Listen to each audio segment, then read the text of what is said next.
नौकरानी बना के रखला तू रानी के सपना दिखा के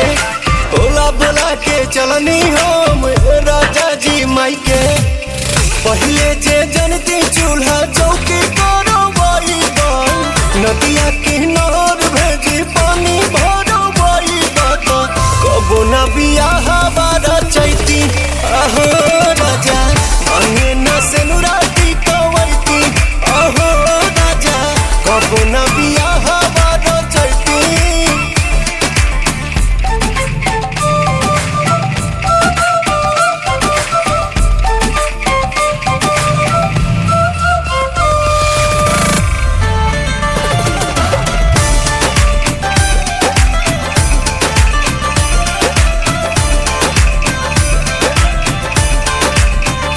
साड़ी दिहल पापा जी के गाड़ी दिहल पापा जी के जौना पर घूमी तू ऐस करेला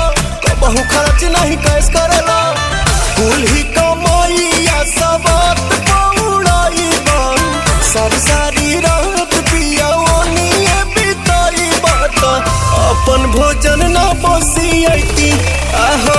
राजा मांगे न सेनुराती कवैती आहो राजा कबो न बियाह बारा चैती।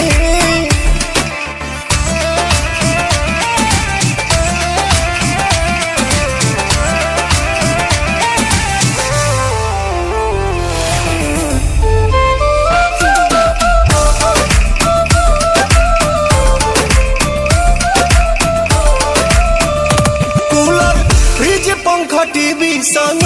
पहला सुनर बीबी तब कहे न किया कदर करेला हर घड़ी हमसे कदर करेला जननी न पवन किया न सताई बन मेकअप से कप खाती हो तो न रोई बात प्रिंस ले ऑर्डर करा